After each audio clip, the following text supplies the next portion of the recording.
Hello guys, বেরিয়ে পড়লাম মেঘলা ওয়েদারের মধ্যে দিয়ে। যে কোনো সময় বৃষ্টি নামতে পারে, আর কাজ তো থামিয়ে রাখা যাবে, কাজ তো চালিয়ে যেতে হবে। যেহেতু একজন কন্টেন্ট ক্রিয়েটর, আর আমি রায়হান সবুজ রয়েছে আপনাদের মাঝে, ফেসবুক কন্টেন্ট ক্রিয়েটর। সাথে রয়েছে আমাদের সম্মানিত তারেক ভাই, তিনি কিন্তু উপস্থিত আপনাদের মাঝে।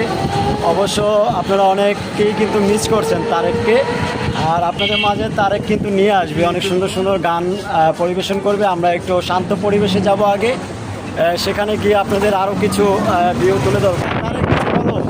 আসসালামু আলাইকুম, কেমন আছেন সবাই? তো ঘুরতে বেরিয়ে চলে আসলাম আজ রায়হান সবুজ ভাইয়ের সাথে। তো আমরা নিস্তব্ধ জায়গায় গিয়ে আপনাদের সাথে আবারও কথা হবে, গান হবে, আড্ডা হবে। তো আমরা রাস্তার মধ্যে কিছু বলতে পারছি না, গাড়ির শব্দে কোনো কিছু বোঝা যাবে না।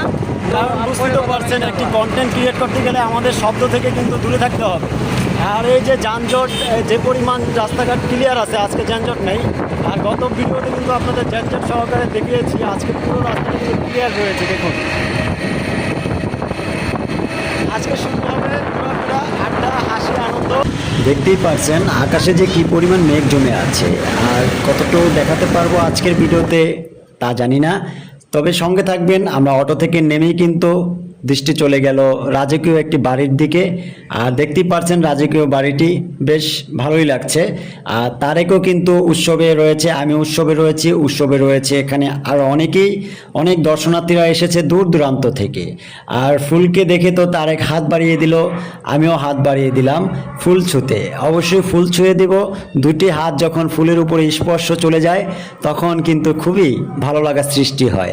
আর ফুল হচ্ছে মহাপবিত্র, সবাই ফুলকে ভালোবাসবেন আর সঙ্গে থাকবেন। ভিডিওটি বড় করব না, যদিও আকাশে মেঘ, জানি না তারেক গান শোনানোর কথা বলেছে, গান শোনাতে পারবে কিনা আজকে, তবুও সঙ্গে থাকবেন, চেষ্টা করব আপনাদের বিনোদন দেওয়ার জন্য।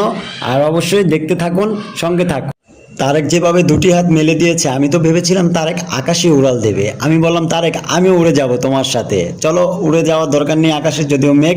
চলো আমরা পার্কের দিকে যাই, পার্কের উদ্দেশ্যে আমরা এই মুহূর্তেই ঢুকে যাব আপনাদের নিয়ে। অবশ্যই সঙ্গে থাকেন, আর ভিডিওটি যদি মনে করেন শেয়ার করে আপনার বন্ধুদের জানিয়ে দেবেন, দেখাতে পারেন। খুবই আকর্ষণীয় কেরানীগঞ্জ মধু সিটি পার্ক। এখানে রয়েছে জলপরি পার্ক, রাজকীয় একটি বাড়ি এবং রেস্টুরেন্ট। আকর্ষণীয় সব কিছু ঢাকা থেকে একদম কাছে। এই মুহূর্তে আমরা রয়েছি পার্কের ভিতরে, সবার জন্য মনোরঞ্জনের একটি সামাজিক মনোমুগ্ধকর জায়গাটা। আর অবশ্য আপনাদের এখানে শিশুদের নিয়ে আসলে প্রত্যেকের ভালো লাগবে। আর দেখতে পাচ্ছেন যে এর আগেও কিন্তু আমি এই জায়গাটি তুলে ধরেছি আপনাদের মাঝে। কাবাব কিচেন আমার পিছনে দেখছেন, ওই কাবাব কিচেনের দৃশ্য কিন্তু আপনাদের